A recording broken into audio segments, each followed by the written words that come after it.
Friends మనందరికీ టాలీవుడ్ నటుడు చిన్నప్పటి చైల్డ్ ఆర్టిస్ట్ మాస్టర్ భరత్ తెలుసు కదా!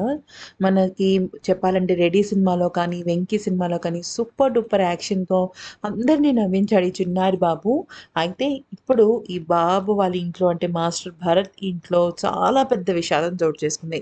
తన తల్లి కమలా హాసిని గారు గుండెపోటుతో హఠాత్ మరణం చెందారు. అయితే ఆదివారం నాడు ఆవిడ కన్ను మూశారనమాట. అంటే మే 18వ తారీఖు. చెన్నైలో రాత్రి 8 గంటల ప్రాంతంలో ఆమె చాలా ఎక్కువగా చాలా అలసటగా ఉంది. తుది శ్వాస తీసుకోవడం కష్టంగా ఉంది అని చెప్పేసి చెప్పడం జరిగింది. ప్రస్తుతం భరత్ ఇంటికి సెలబ్రిటీలు, బంధుమిత్రులు అంతా కూడా చేరుకుంటున్నారు. అమ్మగారి ఆత్మకు శాంతి చేకూరాలని అనుకుంటున్నారు. భరత్‌కు ఆ దేవుడు మరింత శక్తి ప్రసాదించాలని కోరుకుంటున్నారు. ప్రస్తుతం భరత్ చెన్నైలోనే ఉంటున్నారన్న సంగతి మనకు తెలిసిందే. అయితే యాక్టింగ్ గురించి మనం ప్రత్యేకంగా చెప్పాల్సిన అవసరం లేదు. పెద్దయ్యాక భరత్ కామెడీ చేసినా కూడా జనాలు అంత రిసీవ్ చేసుకోకపోయినప్పటికీ కూడా తనకి ఆఫర్‌లు తగ్గినప్పటికీ అరాకొర తనకు నచ్చిన సినిమాలైతే చేసుకుంటూనే ఉన్నాడు.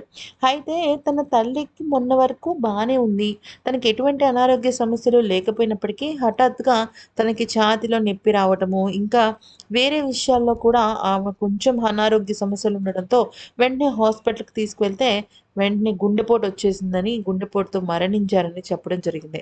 అయితే చెన్నైలో చాలామంది సెలబ్రిటీలు అప్పటికప్పుడు వెళ్లి ఆ బాబునైతే ఓదార్చడం జరుగుతుంది. తల్లి చనిపోతే ఆ బాధ ఎంత నరకంగా ఉంటుందనేది మనం ప్రత్యేకంగా చెప్పుకోవాల్సిన అవసరం లేదు. ఆ బాబుకి శక్తి చేకూరాలని మనందరం ఆశిద్దాం.